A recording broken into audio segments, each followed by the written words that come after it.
Sejam todos bem-vindos ao nosso novo projeto aqui na Biomecânica da Depressão, que é o Clube de Biomecânica, o Biomec Lab Club. Meu nome é Fernando Carvalheiro Reiser, sou professor em Biomecânica e Controle Motor e eu vou estar aí conduzindo as nossas análises experimentais aqui dentro do canal. E para começar com essa jogada, a gente já pegou um tema um pouco mais polêmico, claro, para incentivar também o estudo, a análise e a criticidade em cima dos trabalhos acadêmicos e também a correspondência dessas coisas com a nossa própria prática profissional. O que acontece? Muitas vezes nós temos diversos sensos comuns dizendo que tal coisa não é boa, tal coisa é boa. Para vocês terem noção, estava na mesa com a minha esposa e ela me questionou sobre a questão da gordura no ovo. Muitas pessoas acreditam até hoje que a gordura do ovo é um tremendo de um malefício porque ela vai aumentar o seu colesterol, porque o ovo também tem colesterol, isso vai arrebentar todo o seu sistema fisiológico. Na prática a gente sabe e já viu diversos casos com os nossos colegas nutricionistas que tanto dietas para ganho de peso como dietas para perda de peso tem ovos lá dentro. E o ovo, claro, é um super alimento, um alimento essencial para a nossa vida. Bem, dito isso, não é por acaso que esses temas aqui eles têm que hora ou outra voltar. Por quê? Aqueles que defendem o CrossFit com unhas e dentes vão falar que não, jamais, isso aí é efeito de maus profissionais. E, em parte, pode ser que eles tenham razão. Do outro lado, a gente vai ter aqueles que não serve para nada, isso daí é uma tremenda de uma porcaria. Dentro desse contexto, a gente tem que achar a linha tênue, a gente tem que achar aquilo que as evidências trazem para nós e também juntar com aquelas experiências que a gente já viu acontecer na modalidade para poder, de fato, inferir sobre algo que seja mais palpável. Por que eu digo isso? Porque lesões existem em todos os esportes, não é só no CrossFit que existe lesão. Existe lesão no treinamento de força tradicional, existe lesão no strongman pra caramba, existe lesão no powerlifting, no LPO, todas as modalidades de força vão ter algum tipo de lesão, obviamente. Então aqui a gente vai tentar o quê? Esmiuçar claro, CrossFit é uma tendência global, a gente vai esmiuçar dentro daquelas pessoas que praticam de fato a modalidade. Para isso, eu vou usar esse trabalho aqui do Hopkins, que eu achei bem interessante, que ele fala justamente sobre o impacto do CrossFit relacionado com lesões, só que não com qualquer tipo de lesão. Lesões que estão relacionadas com a coluna lombar.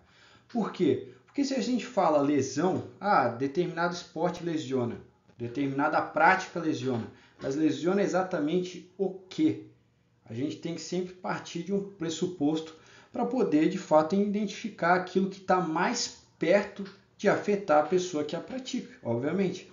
É muito mais difícil a pessoa ter uma lesão de ombro correndo do que uma lesão por estresse na tíbia, obviamente. Da mesma forma que. Então, esse trabalho do Hopkins, ele já vai direcionado na nossa questão. Ele já vai diretamente no problema que está sendo discutido, que é justamente a questão do CrossFit e o seu impacto em lesões espinais, lesões na coluna lombar. Para isso, ele traz um contexto que eu achei muito interessante. O primeiro ponto que ele traz, isso claro, nos Estados Unidos, são as lesões associadas ao exercício. Ele estima que existem de todos os praticantes aí de atividade física nos Estados Unidos, que tem uma certa sistemática, 7 milhões de pessoas se lesionam. Então é um número aí considerável. Acredito eu que é até mais que isso, porque muitos desses casos aqui não são reportados.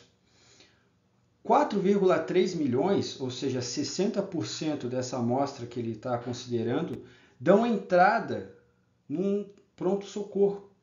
Isso aí é importante, por quê? Porque são pessoas que tiveram a lesão e que quase que imediatamente chegaram lá para fazer uma intervenção, né, para o médico passar algum tipo de algum tipo de exame adicional para ser feito, ou encaminhar para um especialista adequado, enfim. E considerando aí o know-how que nós temos de crossfitistas, né, crossfiteiros, a gente tem aí em parâmetro aí também, eu acho que bem subestimado, de 2 a 4 milhões de crossfitistas no mundo inteiro, ou seja, é bastante gente. Provavelmente também eu acho que esse número é um pouco maior, né? Porque aqui você deve estar contabilizando os boxes que são oficiais, que são aqui no caso 13 mil.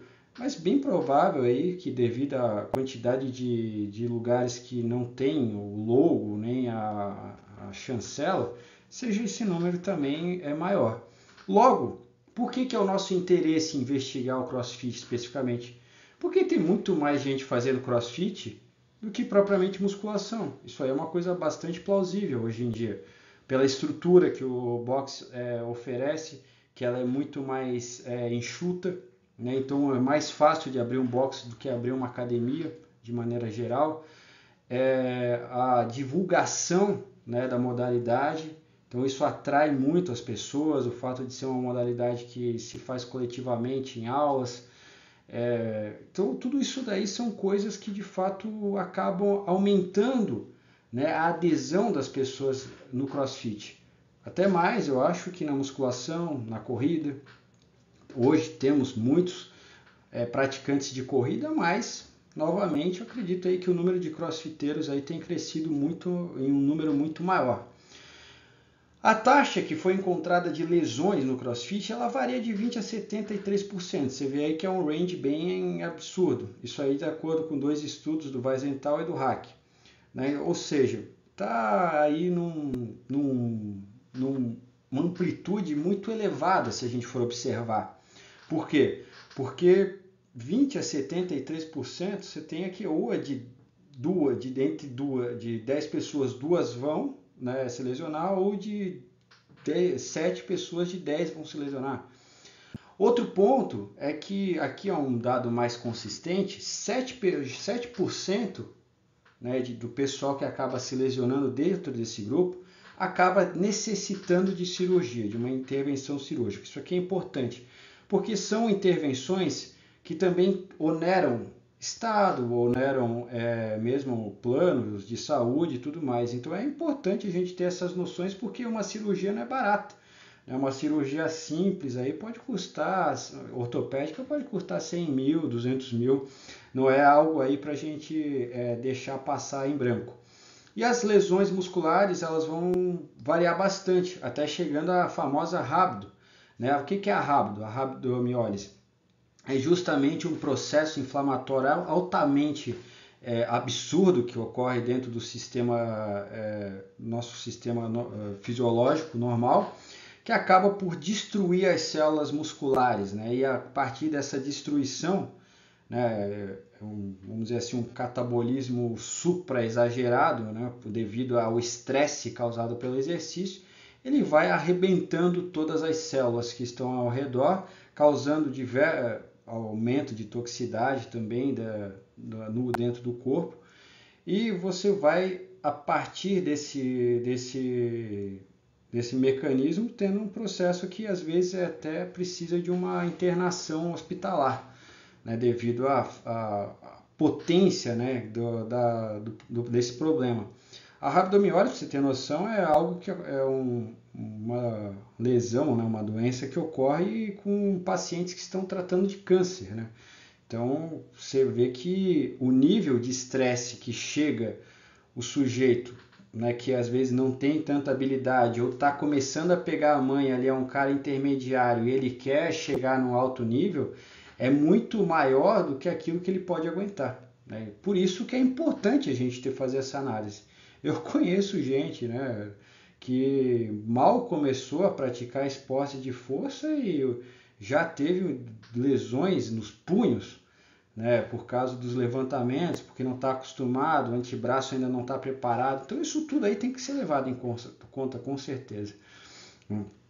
Bem, vamos lá. Então a gente já tem o contexto do trabalho, vamos ver a amostragem. Qual que foi o universo aí que ele acabou pegando, né? A população que ele acabou pegando. Ele pegou dados da emergência médica, onde você tinha 955 pacientes únicos, né? Ou seja, pacientes que chegaram lá com um tipo de problema específico para a pesquisa, e 532 batiam com os critérios que eles estavam selecionados. Note, isso aqui é um centro de emergência médica nos Estados Unidos, não é 300. Então, um centro, eles tiveram essas análises. Para você ter noção, né? Que critérios são esses? São critérios de neurocirurgia, cirurgia médica, medicina física e reabilitação e medicina desportiva, ou seja, são critérios específicos que têm que estar dentro dessas análises. Os casos de coluna vertebral, eles foram avaliados de 1 a 5, né, pelos neurocirurgiões, por um de 5 neurocirurgiões, e por um de 3 cirurgiões ortopédicos especialistas, ou seja, o caso, né, que chegava, esse aqui é um caso que bate com os critérios que você está procurando de coluna vertebral, passa por esses especialistas, não, esse aqui do meu crivo passa, daí passa para um outro cirurgião, esse aqui para mim passa, então beleza, 2 validações a gente pode passar para frente aí que o cara vai ser incluído no estudo. Então aqui a gente tem, claro, uma quantidade de lesões bastante absurda. Se vocês forem analisar, no total de lesões, existem aqui 36 reclamações de nível cardiopulmonar. Então não é pouca coisa aqui que os caras verificaram.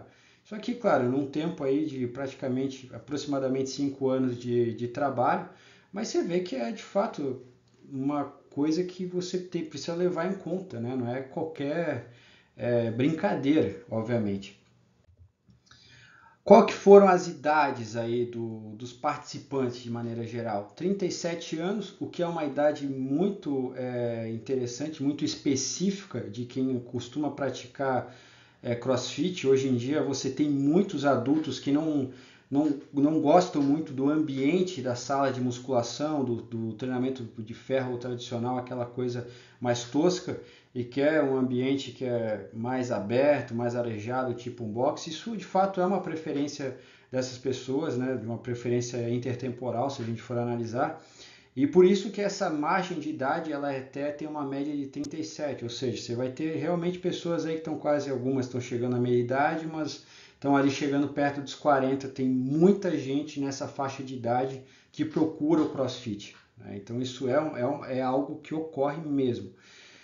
Bem, você vai ter também a questão da experiência, né, no CrossFit, o que é interessante. 8 aqui foram destacados como iniciantes, 9 como experientes e 72 não foi possível identificar, né? Ou seja, o que isso mostra para nós? Que existem muitas pessoas aí que não sabem direito até o nível que elas têm de experiência. Elas não sabem se elas são avançadas, se elas são intermediárias ou elas são iniciantes. Vou dizer que eu acho que a maioria das vezes você tem o quê? Iniciantes para intermediário, que é uma categoria que se lesiona muito. Por quê? Porque está começando a pegar um peso maior, está começando a aprender a lidar com o volume de treinamento e às vezes é mais suscetível a passar do limite, principalmente quando tem uma coisa que eu acho uma porcaria no CrossFit, que é o tal do PR. Né? O cara, quando ele começa a ficar motivado a bater seus recordes, ele vai acabar sendo mais suscetível a lesões, principalmente porque esses PR justamente acontece quando o cara está na pior fase do treino, que ele está mais fadigado. Bem, dito isso, você tem aqui as características cirúrgicas de alguns pacientes, que são 6. Então você teve aqui lesões em C6 e C7, você vê que são lesões até que abrangem mais até o escopo do que a gente poderia imaginar. C6 e C7 ali está bem quase numa transição com a torácica, então você vê que é uma lesão bastante específica. Tem outras dicotomias, né? Então, principalmente L5 e S1, L3, L4. L3, L4, L5, L4, L5 e L5, S1, comumente são as regiões que mais têm sobrecarga naturalmente, né? Então tem até um disco maior para absorver essa sobrecarga. Por isso que também são as mais suscetíveis a lesões, principalmente, por incrível que pareça, L3 e L4. Bem, os resultados. As lesões mais prevalentes aqui foram de coluna vertebral, região mais afetada a coluna lombar.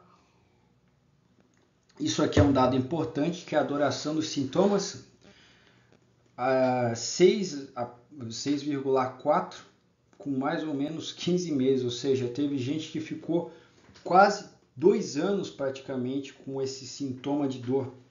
Isso aí é uma coisa bastante problemática, ou seja, a dor lombar, ela tem uma série de modificações com o tempo, né? A dor se configura de maneira diferente com o tempo. É por isso que a cronicidade, ela não é uma coisa tão, vamos dizer assim, batida, né? Ela depende de diversos critérios para que você tenha uma cronicidade da própria dor. E a gente vê aí que a duração média foi de 6 meses, ou seja, meio ano, com até uma margem de 15 meses para frente disso, né? Ou seja, você pode ter pessoas aí que estão de fato com lesões há 2 anos, né? Relacionadas a esses problemas, e claro que isso afeta o treinamento, afeta também a capacidade dela de gerar força, obviamente. 40% dessas pessoas, né, que tinham dor lombar fizeram um tratamento conservador, né? Um tratamento conservadorismo envolve, né, a aplicação de anti-inflamatórios, alguns esteroides, né, corticoides, né, de maneira geral, fisioterapia, obviamente. Então, de modo geral, você tem essas características que foram das pessoas que foram tratadas aí, que são 89, ou seja, daqueles 500 pacientes, 89 tiveram problemas na coluna. Isso é quase 20%, né, desse jogo. Aproximadamente, de certa forma, a necessidade de cirurgia ocorreu em 6 pacientes, né, que também é uma coisa até relevante, porque você não vê com a mesma frequência pessoas precisando de cirurgia na sala de musculação. Pelo menos quando eu trabalhava intensamente como professor de sala, né, não como personal, não era uma coisa muito comum eu ver necessidade de intervenção cirúrgica normalmente nas pessoas. Por isso que 6 não é que é um número pequeno, é um número até considerável de pessoas. Você tem 500 pessoas que se lesionaram e 6 delas precisaram de cirurgia na coluna. Isso aqui é um ponto muito importante, né? E, claro, você teve até dessas 500, 90 com problemas na coluna, né? Principalmente na coluna lombar, obviamente. Você teve um caso também de cervical. Você vê que outra coisa que é importante, isso aqui acaba faltando até no treinamento também do pessoal na musculação. A necessidade de você fazer um treino de pescoço. Isso aqui é importante, pessoal. Limitações e demais considerações, né? Então a gente tem um estudo, basicamente é um estudo retrospectivo, simples, né? Não é um estudo, vamos dizer assim, que abrange todo o problema que existe dentro do CrossFit, mas é um estudo razoável, né? Tem um N bem significativo de um centro, né, emergencial, um centro hospitalar que recebeu essas informações, e a gente vê de fato que existem esses problemas, né? Melhorou, acho que nos últimos 10 anos teve uma evolução, mas ainda assim as lesões ocorrem. Eu já tive vários casos de problemas até de orientação, porque teve um caso que eu até acompanhei de perto, né, um conhecido nosso, que ele pratica o CrossFit, ele acabou tendo uma entorse no tornozelo no período da manhã, e quando ele chegou no box para treinar, isso não foi uma coisa que foi perguntada para ele, ou seja, questão de como é que está o seu estado físico, aconteceu alguma coisa, você caiu, né? Por que isso é importante? Porque quando você tem uma entorse, você precisa de um período de recuperação. Você não pode treinar logo em seguida. O que aconteceu? Ele treinou logo em seguida, pau. teve um problema mais grave, teve que usar um RoboFoot aí e fazer um tratamento conservador por algumas semanas. O que isso é, basicamente? Um erro, né, de quem estava ali fazendo a prescrição do treinamento. Por isso que a gente sempre tem que ter um cuidado extremo com essas coisas. Não é brincadeira, não é oba-oba, é sério. A gente precisa avaliar os casos para ter um direcionamento cada vez mais assertivo. Certo, pessoal? Forte abraço, fiquem com Deus.